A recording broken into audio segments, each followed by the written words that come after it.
Hi everyone, I'm Jane, and today we're going to paint this beautiful starry night at Stonehenge scene. Make sure you check out the video description below for a full list of materials, as well as a link to our Art Monster Squad Facebook group, where you can share your version of this painting with me and the rest of our community. Now let's get started. Now to start off, I've already painted my canvas black, and you can buy a black canvas or paint it with black gesso. I just used black paint. We're going to start by laying in just the positioning of our Milky Way nebula thing. So I'm going to use my big cloud brush, and whatever it is that you have that you're comfortable doing scrubbing with. Remember that scrubbing is not necessarily good for a brush, so if it's a brush you really like and don't want to destroy, don't scrub with it. So I wet it in my jar, and then I'm going to dry it off pretty good on my paper towel. I don't want this brush to be wet, but I don't want it to be completely dry. That teeny tiny bit of moisture is going to help spread the paint and fog it out a little bit. So just squeeze it until it's about as dry as you're going to get it. And I've got just a tiny bit of titanium white here, and we're really not going to use very much. I'm just going to come in and grab a tiny bit on the end and tap it off on my plate. So I really have very little paint on here. I'm going to start up here because I know I want this corner to be really bright. And I'm just going to put the brush right onto the canvas and start kind of scrubbing. And you can scrub in circles, or you can scrub flat, or kind of twirly, whatever you need to do to get the look that you're going for. I'm going to use a little bit of all of the different scrubbing methods so I get a really random scattered type look. And just keep scrubbing until there's no more white coming off. You see it's just a hint of white in here. And I'm going to cover most of this background with at least the barest hint of white. Get just a tiny bit more paint when you need to. Tap it off so you don't have big globs.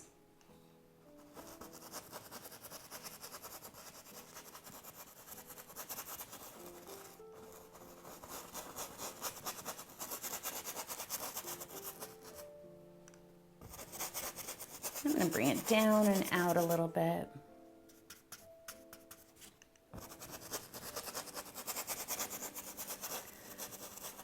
If you're having a hard time getting the white to spread and you've just got like a big glob of white, that means that you're just using too much paint. So just use a little bit and really scrub it out until it just kind of disappears.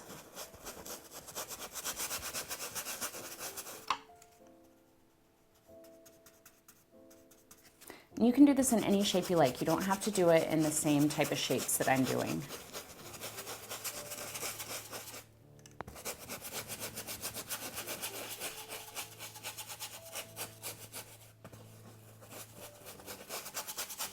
Let's get a little bit into this black area here. Because when we start glazing, the glaze is going to cover that white and just show the color that we glaze over top of it a little bit more. So don't be afraid to get it too light. If you get it too light, you can glaze a little bit of black over top of it, or just heavier color, and that will kick it back a little bit more. A little bit more. And we're going to start on the bottom here. Now, the bottom, I probably am going to add a little bit more white than in other places because we want to make sure that our Stonehenge stands apart from the sky. So if it's too dark down here, then your Stonehenge won't show. Bring a little guy up like that. But see, I'm really scrubbing my brush to death. I'm just letting it kind of do however it needs to do so that I don't get big blobs of color.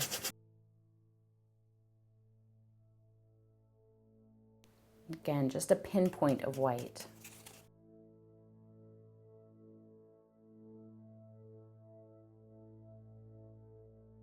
Take that all the way to the edge very lightly.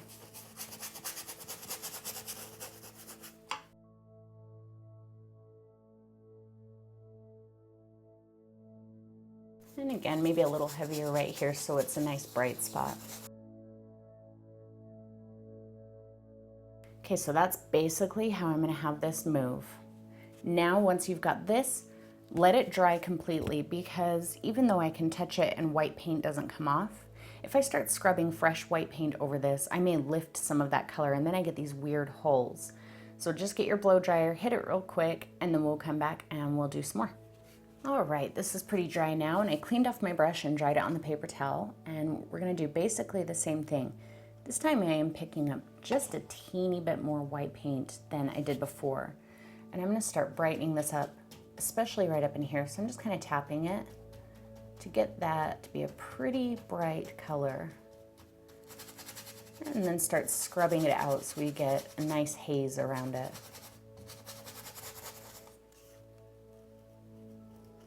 And you really can add as many layers to this as you want. Don't feel like you have to get it in 1 or 2 layers. If you need to do 5 or 6 layers or however many, then that's how many layers you should do.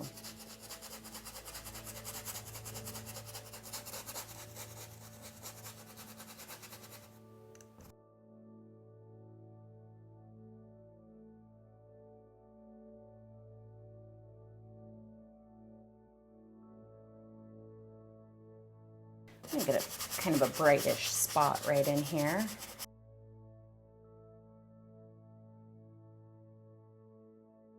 And then the blue that I put there will really stand out.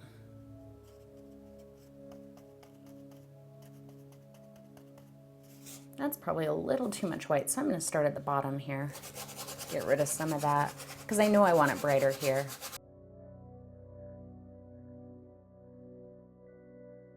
And lighter pressure as I come up here so that I don't get too big of an area. I still want it a little brighter there, but I'm really just using the very tip of the brush there.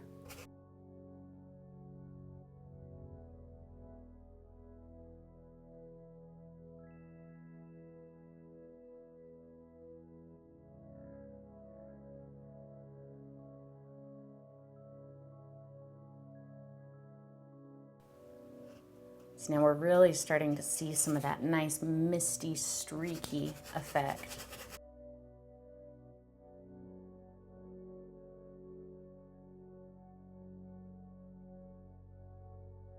Now this is not a quick way to lay this in, so I don't want you to get impatient and start using more paint to try and get it done quicker. You're gonna end up with too bright of a color that you have a hard time covering later, or you're going to end up having to glaze over it several times with other colors. So just go nice and slow. Super, super light pressure there so I don't lay down too much. I'm just hazing out some lines. And get a little bit of a lighter spot up in here.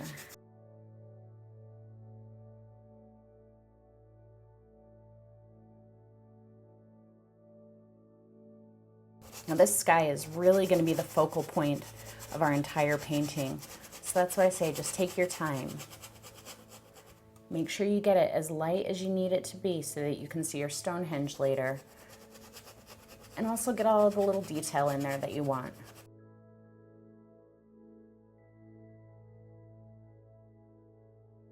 Also, one other thing, there's going to be several times throughout this painting where you think, uh-oh, I ruined it. This looks awful. This looks flat. It looks dumb, whatever.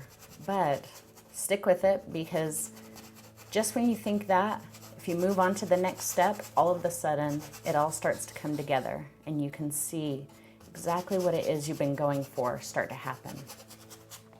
All right, now I'm gonna go down to my smaller cloud brush, and I did the same thing. I wet it in the jar and dried it on the paper towel.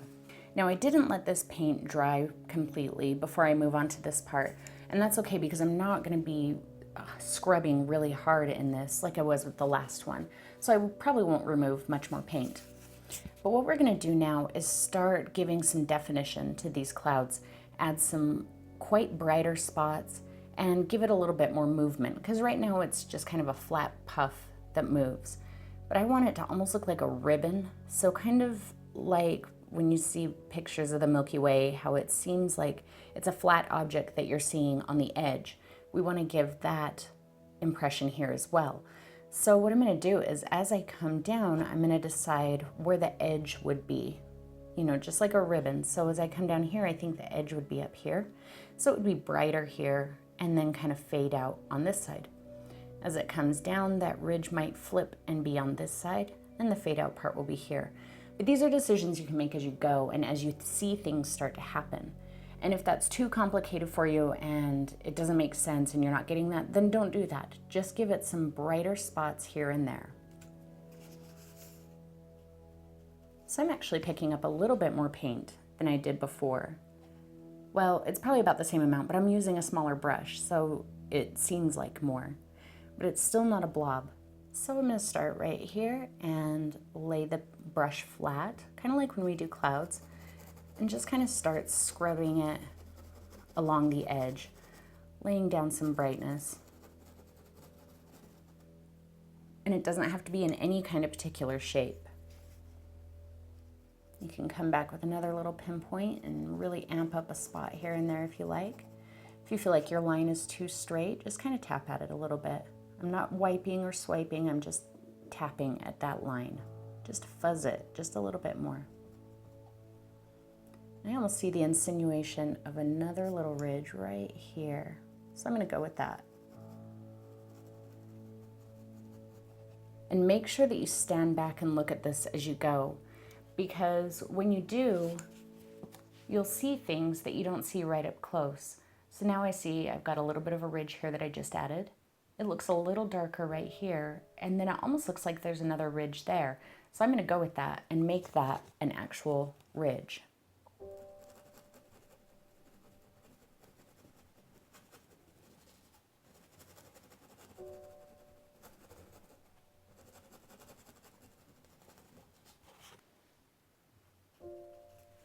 Let's get in this ridge, we talked about it earlier. And your ridges don't have to connect, you can have breaks in them.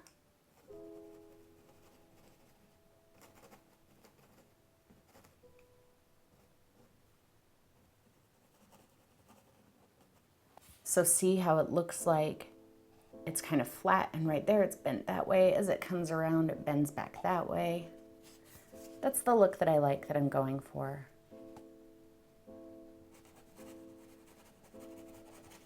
Right up in here, this part still is going to be quite bright. Just going to tap that line out.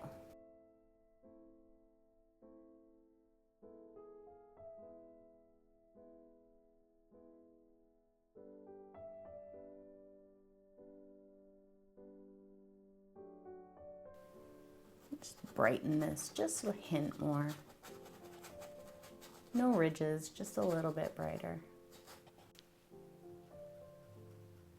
Let's work on this one now, and then we'll start adding a bit into our ground.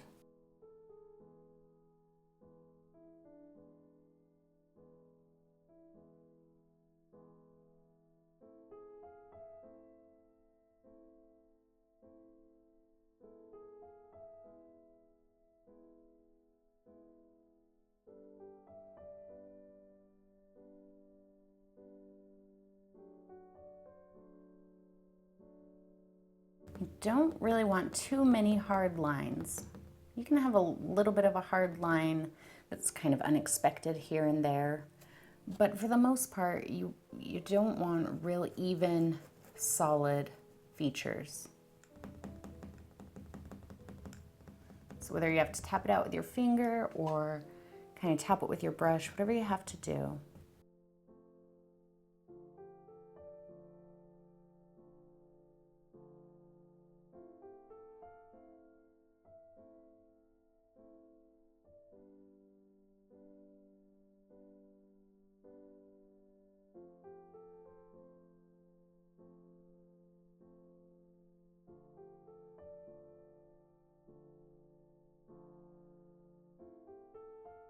No, it just wasn't working out the way I wanted it to, so I'm going to go a complete opposite direction with it. Get a little bit coming out here. Don't be afraid to change your plans.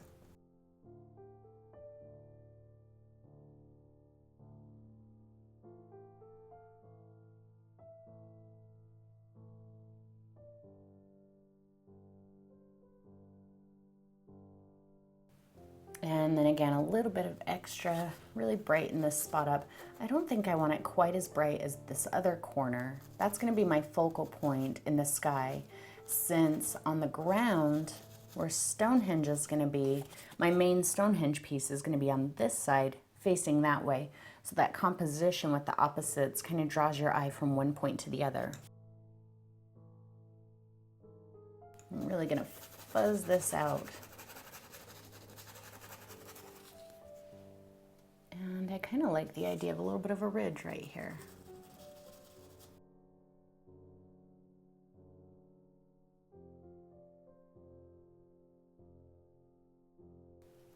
And then let's do a little bit more brightening down here in this area. Now, most of the details in this area are going to be covered by the Stonehenge. So don't worry about something being not perfect. You can just make sure to put one of your stone pieces over top of it. But that doesn't mean put no attention into this, because you don't want it to look disconnected from the rest of the painting.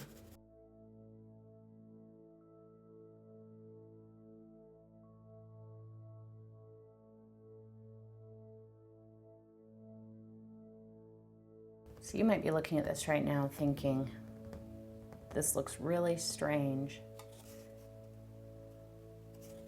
But that's when, like I said, the next part, if you see it through to the next part, all of a sudden you can see exactly what was supposed to happen. So you're just worrying about your highlights right now.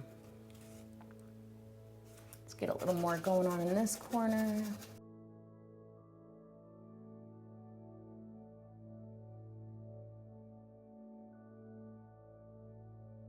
And I'm not taking it all the way to the bottom because I'm going to put some ground in there, so that's going to be covered anyway.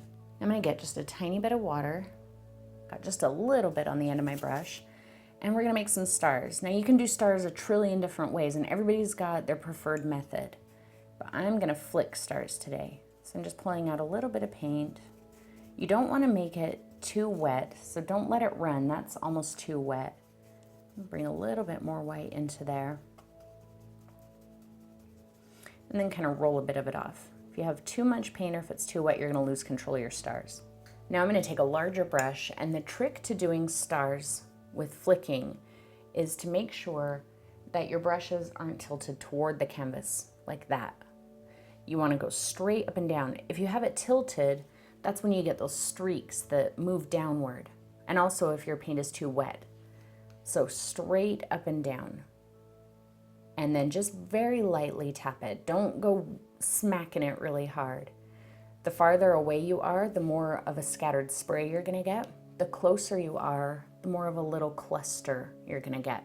So try it different ways. I'm gonna start out kind of far away since I've got quite a bit of paint on here, and just light taps. If you get something you don't like, don't freak out about it, just kind of tap it, and then you get a little extra poof in your sky there. So sometimes I'll add some that are big blobs just so I can do that. See, very light tap. I'm not tapping real hard.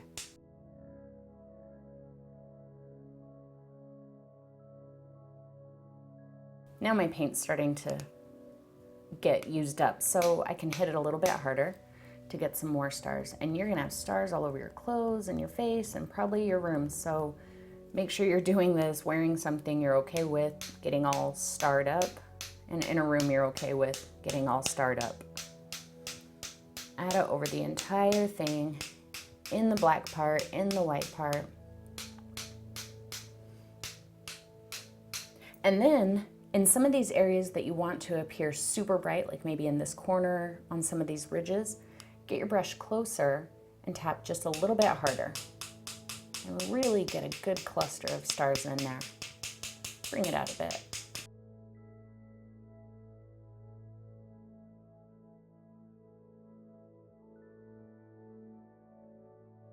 Actually, I'm going to get just a little bit more of that paint.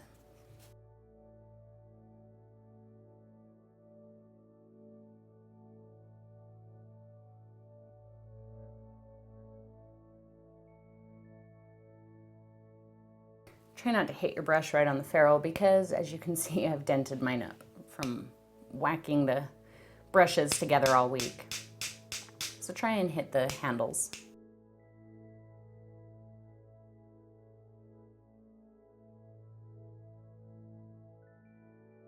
And as your paint gets used up, see your stars get smaller and smaller. And I like to use it until there's absolutely nothing else coming off, because then I get a nice mix between really big and really small stars. All right, now I'm gonna let this dry completely because we're gonna come back and start glazing, and I don't want to smear any of that white. All right, now we're gonna start adding our colors, which is gonna help us with depth and dimension. And it's gonna help separate these two from each other. So I have some Phthalo Blue and Quinacridone, and notice I don't have a lot of these colors. And honestly, this is probably a little more than what we're gonna end up using. I mean, notice how much of the white paint we ended up using, not very much. I'm gonna be using gloss medium to help me glaze. You can use actual glazing medium if you like. I wouldn't recommend using matte medium for this because the matte medium does make your paint just very slightly more opaque than the glazing medium or the gloss medium does. So I'm going to put out a little bit here by my blue. And I have my large filbert that I like to use for some scrubbing and for glazing. It doesn't matter, again, that it's a filbert. It just matters that it's a soft brush with kind of a rounded edge. That will help prevent getting hard lines in here. I wet it in my jar and just wiped it off on the edge. And I'm going to load up with quite a bit of medium. This first layer of glaze is going to be very, very pale for the most part. So I'm just going to mix a bit of blue in there.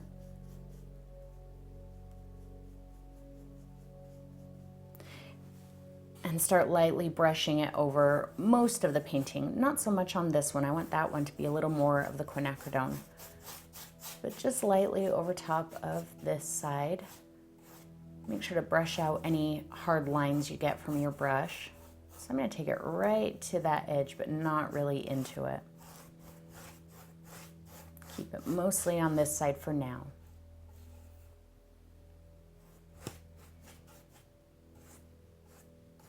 Just brush out some of those lines.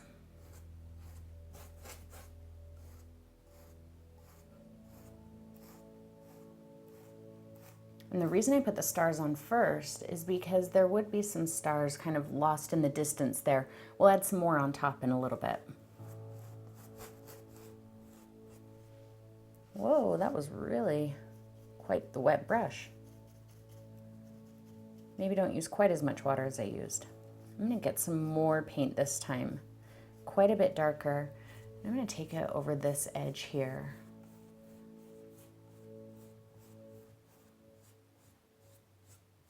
Mostly in this dark area and some at the bottom. Very light pressure here to break that line up so that I don't take it over top of that bright white spot.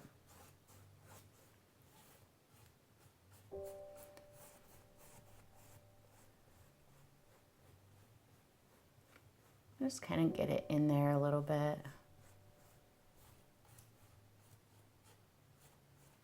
Get a little more glazing medium, and I'm only picking up medium on my brush right now because I have quite a bit of paint here, and that's going to help me spread it a bit. Super light pressure here just to dust it in to those faded spots. Just a little medium to go over that line. And you can even use your finger if you need to help break up a hard line.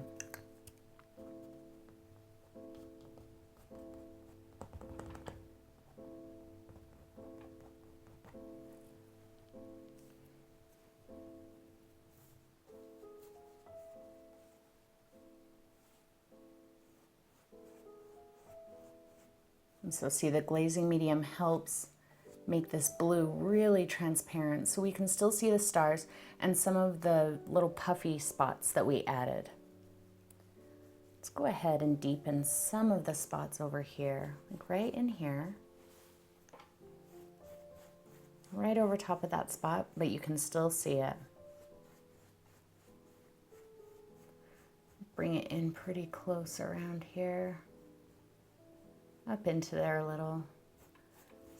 But I don't want to lose those bright spots. But if I do, I can add them back in. So I'm actually going to show you that because I want those spots to be really, really bright.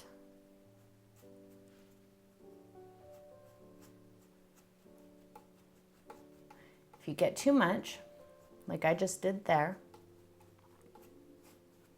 let me show you how you can take care of that. I'm just gonna get quite a bit off of here.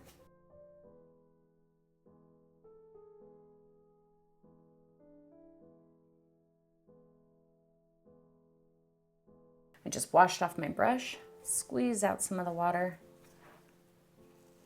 and I can wipe over that. But do it before it dries. My brush is fairly dry, and that helps take a little bit of it back. But again, I'm not terribly worried about it because I am still gonna add some more white up in this corner.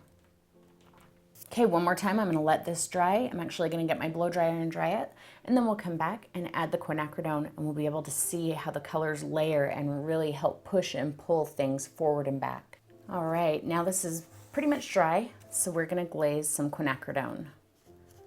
So again, with the gloss medium, really load that up in there and mix some of the magenta in with it. Kind of a light version. Again, we can go back and add more and start streaking that over everything that didn't get blue on it, and even let it overlap the blue in some places. But you do want to be kind of selective about where you're applying these colors. You don't want to just slap it on the entire thing because you're going to lose a lot of dimension.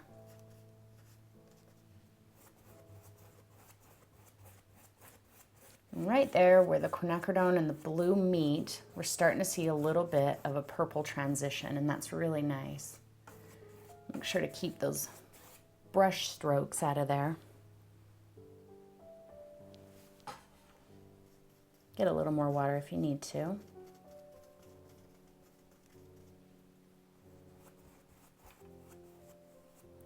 Take it right up to that blue.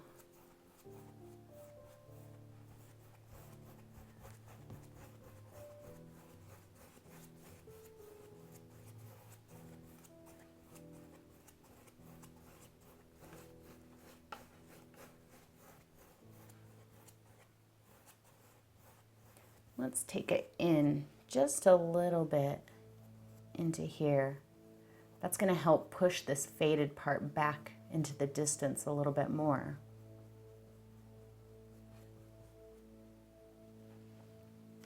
A little bit more medium. I've still got a tiny bit of the magenta on my brush.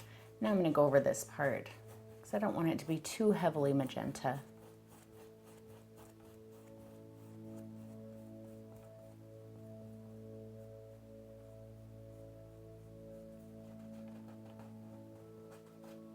All right, I'm gonna go down to a smaller filbert. And again, it doesn't matter that it's a filbert. It just matters that it's soft, round, and that you're comfortable with it. I'm gonna grab a little bit more of this medium with more blue. And I'm gonna get really selective here on where I'm putting this darker blue. I'm gonna bring a little bit of it up into here. Very light pressure so I don't get a line. Just start darkening some areas where I want it to seem like it's farther in the distance.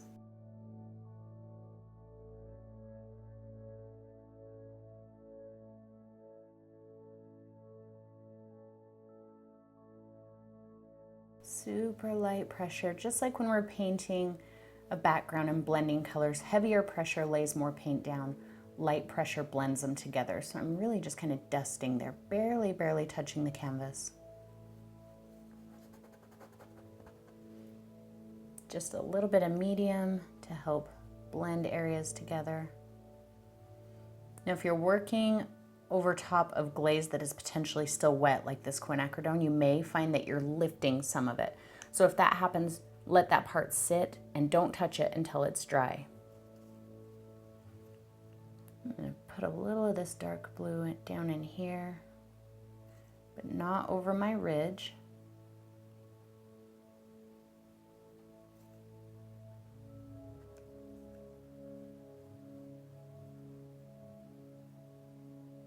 Just kind of patting it into there.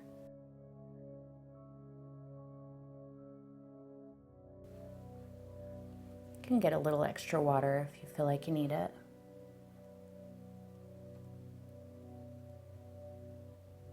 just a bit in this little recessed area.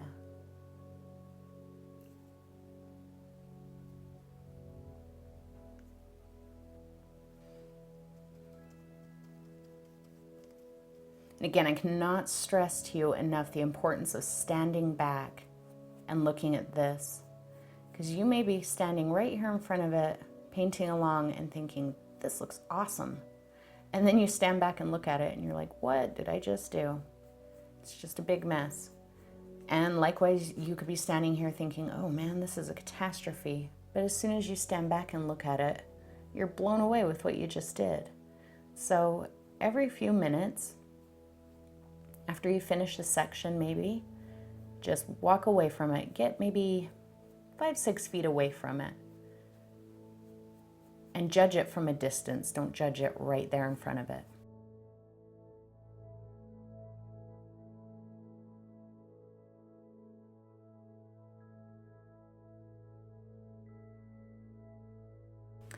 You're also, at this point, you're probably going to see little things that really bug you.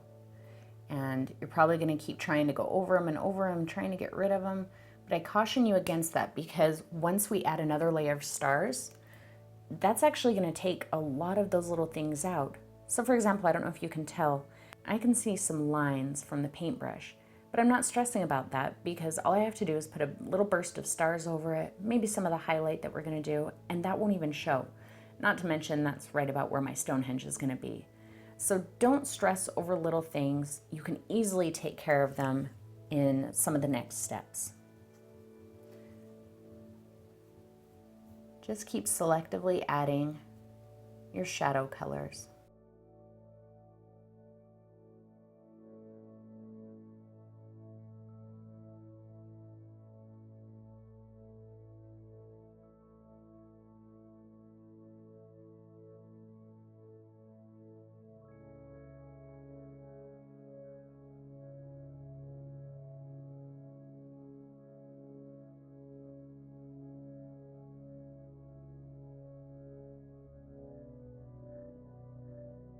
Let's add a few more stars and then we'll let this dry and come do our highlights. So I'm going to flick these stars just like I did before, and I'm going to get selective with where I flick them. So remember, straight up and down. Light taps to start. Get something you don't like, just tap it out. And if your glaze is still wet, it'll be really cool because it'll pick up a little bit of it. But if it's not still wet, that's okay too.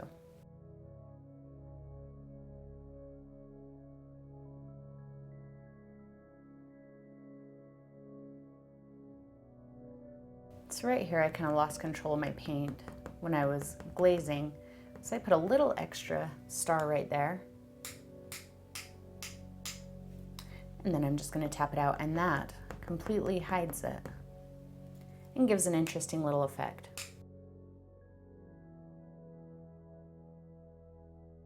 Now, because of those first stars, we're really getting some depth in our sky.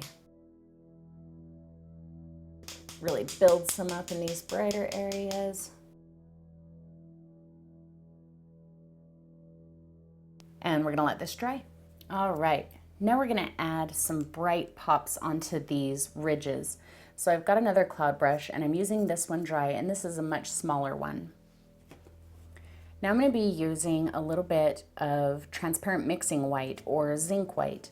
And if you don't have this, you can use titanium white. You just want to be very careful with it. So what the transparent mixing white is going to do is, even though I'm going to put it over top of this edge here, it's not going to be solid white that's going to hide the pink underneath it. It's going to be a little transparent so I can still see that. So I'm going to come in and get just a little bit of it, about like we did when we were scrubbing. And I'm going to touch that right to the edge there and kind of just start tapping it around. I'm not swiping it, I'm just tapping it. And tap it until it fuzzes out and disappears.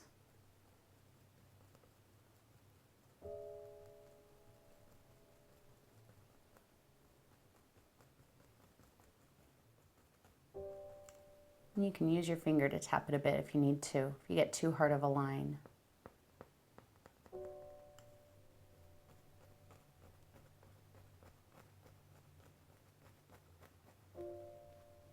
And I'm going to do the same thing on the blue over here.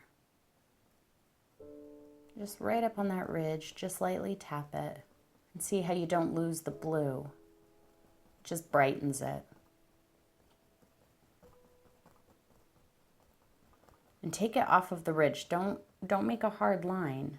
Don't be afraid to get it outside of there a bit.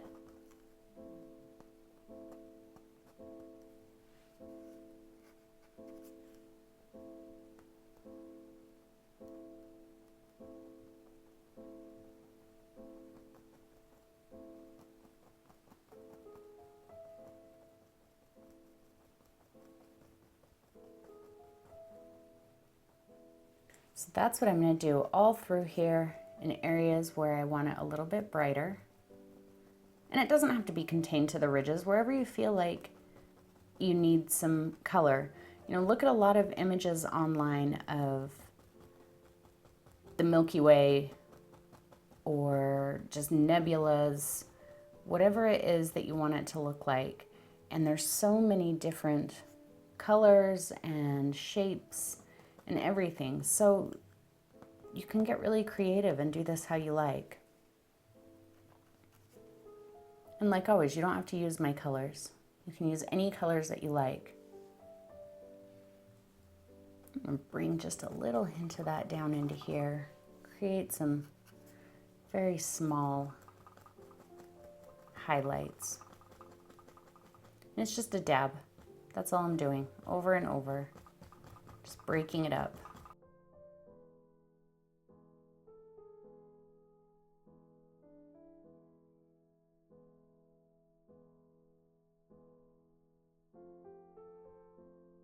Make sure you don't accidentally grab titanium white. Keep them far apart from each other on your palette.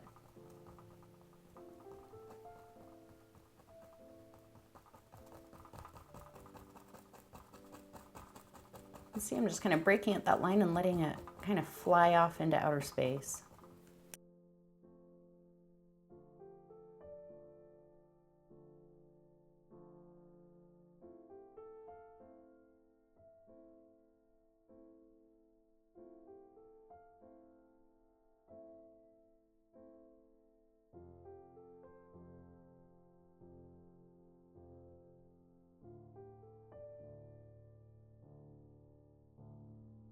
I even think down in this little spot, I'm going to give it just a tiny bit of this highlight.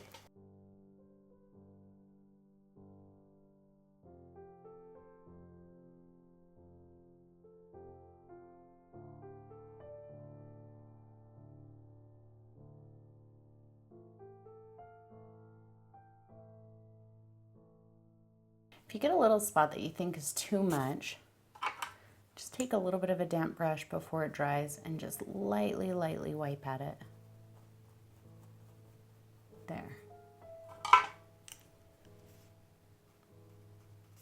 Just don't let it dry completely before you decide to do that, because then you won't be able to wipe it off.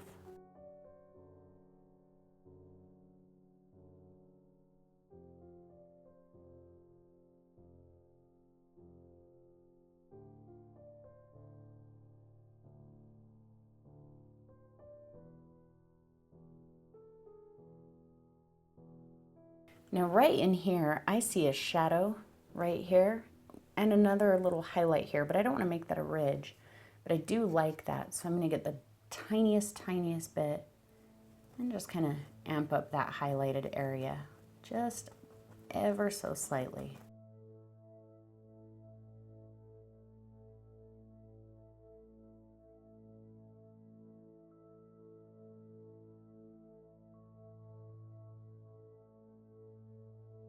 You don't have to highlight all of these ridges, just the ones you really want to stand out.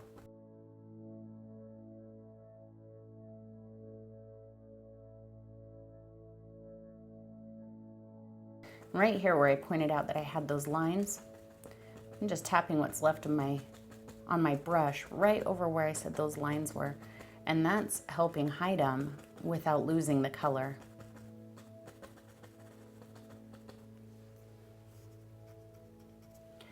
Get a little bit down here, kind of where my Stonehenge is going to be. cover up that line there.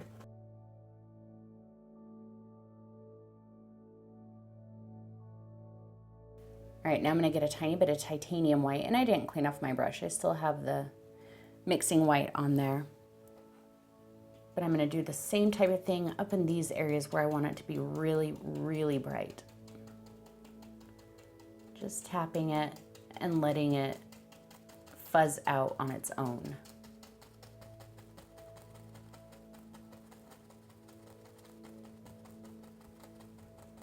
Just kind of out until it stops. Right over that line.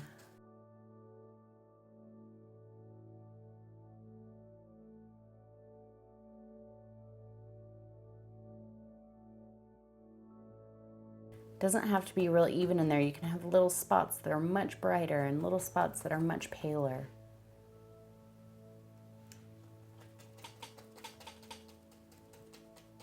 These are clouds of stars, and so they might not be real even.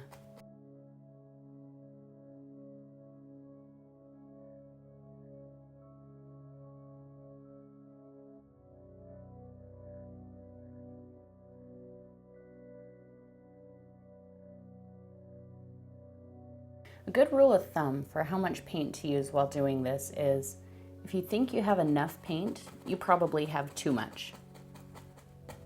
So start out by using quite a bit less paint than you think you need, because you can always get more. Let's just do a tiny bit of that. A tiny little pinpoint up in here. And I used the titanium. Just kind of tapping it out until it dies. Okay, I think that's good. Let's make some more stars. Mostly where I'm going to be focusing these stars now is in the areas that I want to seem super, super bright. So I'm going to come up into here.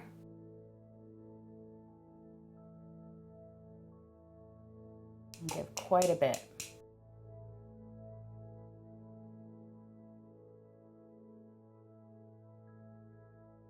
So I'm tapping a little closer because that helps get the stars a little more centralized to one area.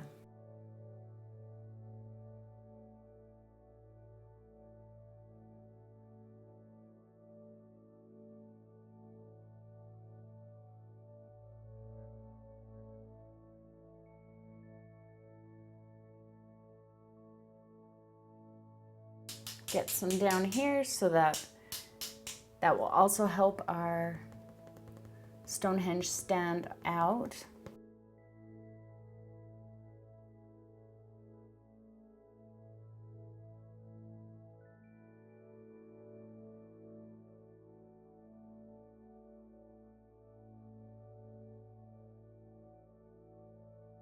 Don't be afraid to go crazy with your stars. Get tons and tons in there. Really make it a dynamic sky. The more light you have in here, the more your Stonehenge is going to stand off. So we're going to let this dry and then we'll come back and do our Stonehenge. All right, let's go ahead and start sketching out our Stonehenge. So I'm going to use this white chalk and I'm just going to start by making a line right about where I want my ground to be. It's only about an inch, inch and a half maybe from the bottom. I really want this to sit low so that the sky is the focal point. Now I'm going to draw another line that's roughly up about 1/3 of the way of the canvas. It doesn't have to be exact. That's just to tell me that I want to make sure that my tallest Stonehenge pieces aren't taller than that. Now look at a ton of pictures of Stonehenge and decide on the orientation that you like. I actually found a royalty-free image on Google that I really liked, but the orientation was different. It was facing this way, and I didn't like that for my composition, so I flipped the image this way. So even though Stonehenge is a real place, you can take liberties with it. I'm just going to kind of draw everything in hard rectangles, even though that's not what Stonehenge looks like. I'm going to start with my largest one and just kind of draw a rectangle. It doesn't have to be real straight, but don't try and draw out the little bumps and creases in the rock. This top piece I'm going to put at a very slight angle. See, it's just slightly angled down more than that top line that I did. That's going to give it perspective to say that it's turned this way just a little bit.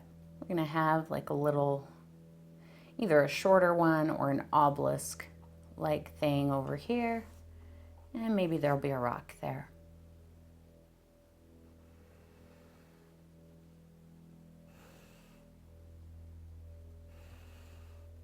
Now, if it helps you to remember which one is a rock and which one is going to be the sky, just give it a little scribble.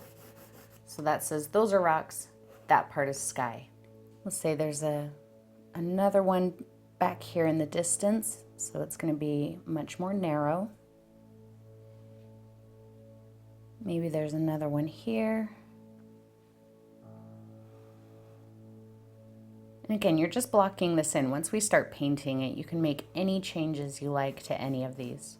Let's get another one over here that's going to be almost as big as this one, but not quite. And have it come almost to this little one we made. It's not going to be quite as wide as our first one. And the top piece is going to start down a little bit farther. And again, it's going to slightly angle down to the right.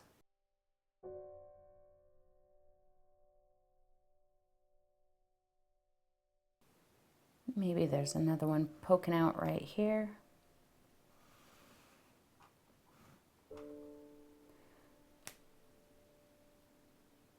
And one turned to the side here.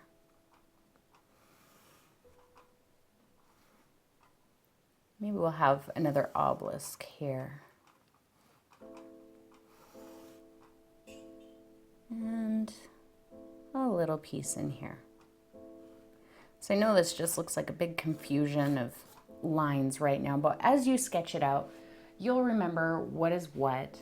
And then as we start to fill it in, it will take on more definition. And then when we add highlights, each one will appear to be a separate piece from the rest. All right, I've got some black and my angle brush, and it's an older angle brush, just so I get not quite a super crisp shape. And let's start with our main one here. So I'm going to start with this top rock. And don't make the lines too straight, because these are old rocks. And they wouldn't necessarily have very definite shapes, hard angles, or very straight lines.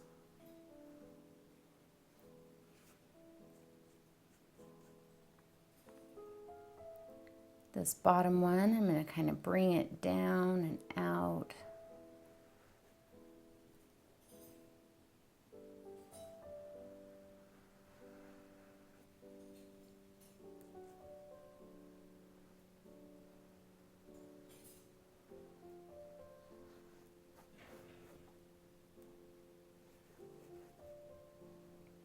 Just fill it all in with black.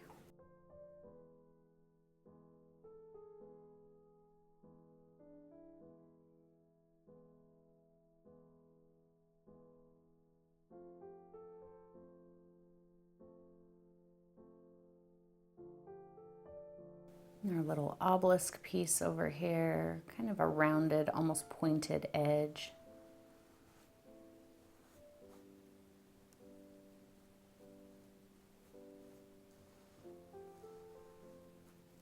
And we'll get our little rock in there.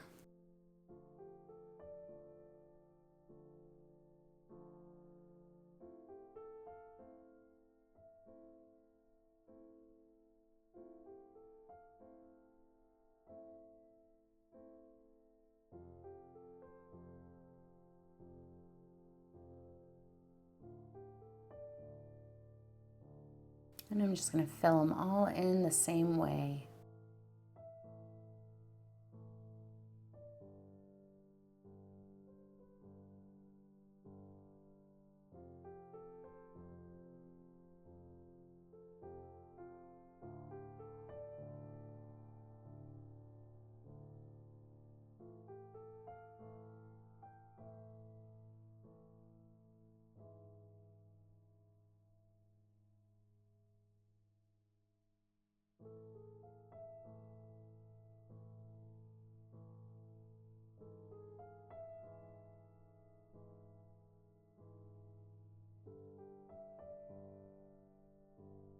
I know that sometimes silhouettes can feel like cheating. And when I was first considering doing this, I didn't want to do a silhouette because I felt like it was cheating-ish. But as I started developing ideas for the type of sky I wanted to see, I realized that the only thing that would really work with it is silhouette, because like I said before, the sky is really the main focus of the painting, where a lot of times in a painting, the sky kind of sets the mood for the subject, you know, in this case, the Stonehenge. But in this painting, I wanted it to be the other way around. I wanted the Stonehenge to set the mood for the sky and have the sky be my subject. So I feel like, you know, Stonehenge kind of has its own connotations of, you know, old paganism and mysticism.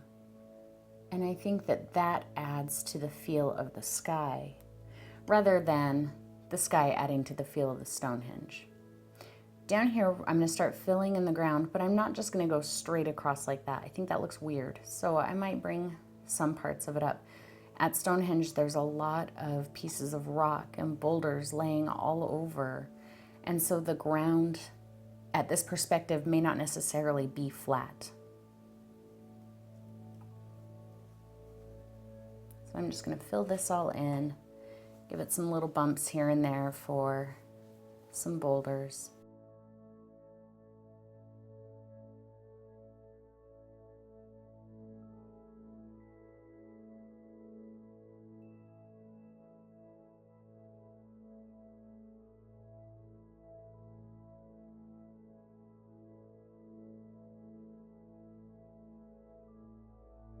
I still have black on my brush. I just wiped some of it off, and I have a little bit of white, and I'm just going to come in and grab the tiniest little speck of white, and I'm going to start highlighting it. Now, since my brightest point in the sky is up here in this corner, I feel like that's my light source, and it would be coming down this way onto the rocks. I want it to look like this is the face of the rock, so it would be in shadow because it's not facing the light source. So all I'm really going to do is add a little bit of highlight along this left edge of everything. This is a very similar way to how we highlighted the rocks in the Zen garden. But even a little bit more free than that, I think. But don't be afraid to get your highlights too bright because you're painting on black. So if that's too bright, grab a little bit of black and dust it out.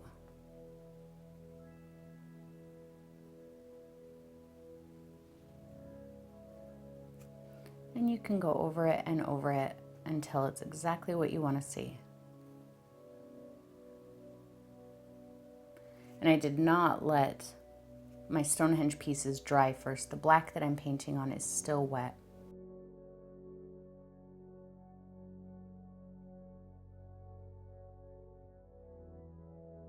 I might do just a little bit up underneath here. That's going to put our perspective a little lower than the rocks, almost like we're sitting down here and looking up kind of at the rocks.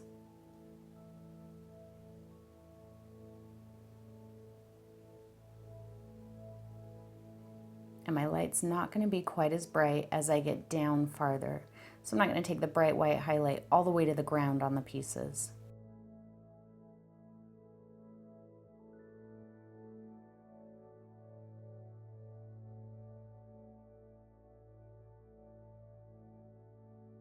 Our little obelisk, but I think the obelisk is behind the rock. So I'm going to have that highlight kind of stop.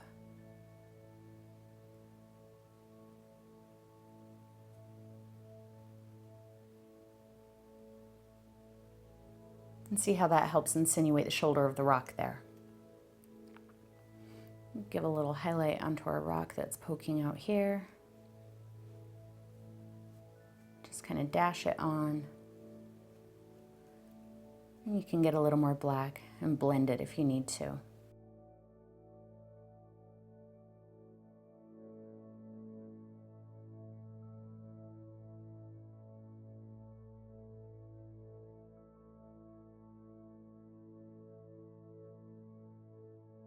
Now, after you've done your highlights on these rocks, if you feel like you want to go in and glaze some of the colors from the sky onto them, you can go ahead and do that. I experimented with both ways while I was making this painting, and I didn't like the way that it looked.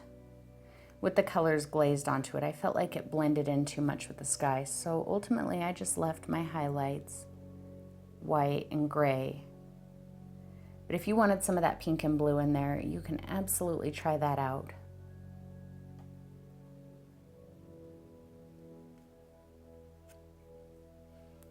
Can you see how much white paint I'm picking up there? It's like the absolute tiniest amount I can and still say that I got some.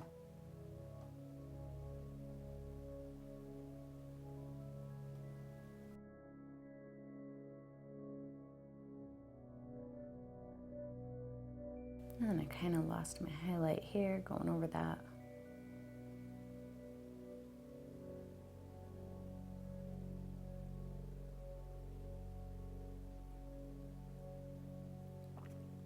But like I always tell you when we're highlighting with black and white like this, there's no reason that you have to settle for highlights that you don't like. If you go through and you do all this and you just hate the way your highlights look, that's fine. Just let it dry, paint it black, and do it again. But don't settle for highlights that you don't like.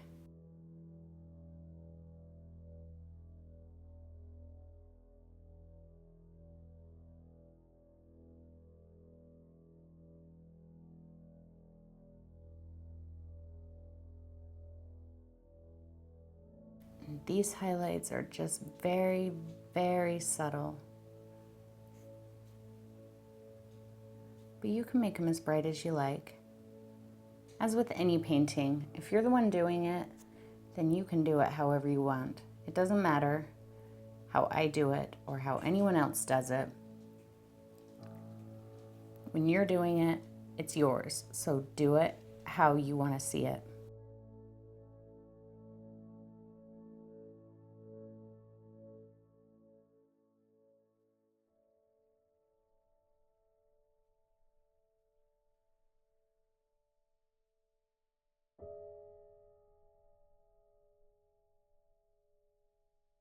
These distant ones really don't need very much highlight at all.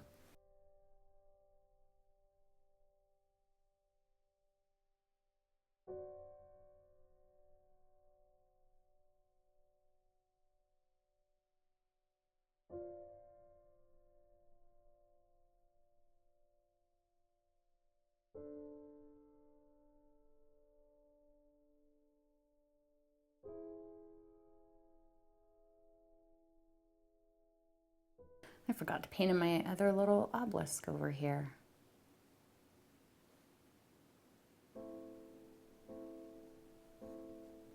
And since that's just like a weird point sticking up above these, when we take our highlight and bring it down, we can say that it's in front of them.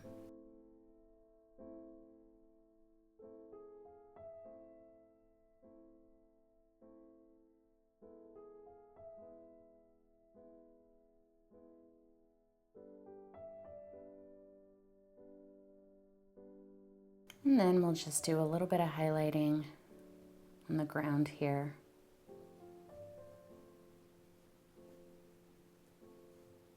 Say there's maybe some of those boulders or rocks. And I'm just going to slash some white on in a few places and go back with some black and smooth it in.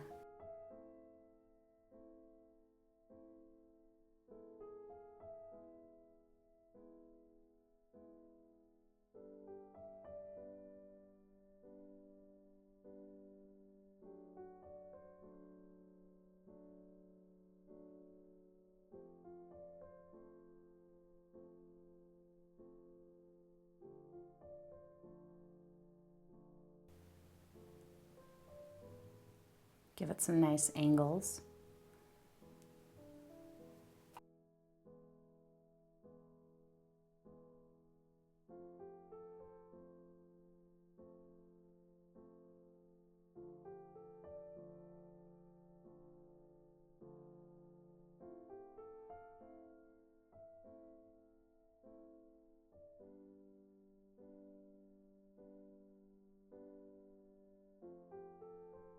Just really play with these highlights because, like I said, you can delete them if you don't like them. Just paint them over with black and do it again. Now I'm going to take a damp brush, and the best I can, I'm going to get rid of some of these chalk lines. You probably want to wait until it's completely dry. But I just want to show you, I get asked a lot of questions about how you get the chalk lines off. Well, all I did was wet this brush in the jar, wipe it on a paper towel so it's not wet, it's just barely damp. And the chalk lines wipe just right off with almost no effort.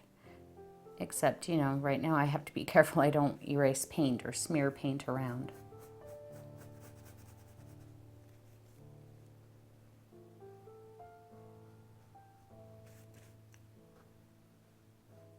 And then I just have a little paper towel I'm just wiping the extra off on.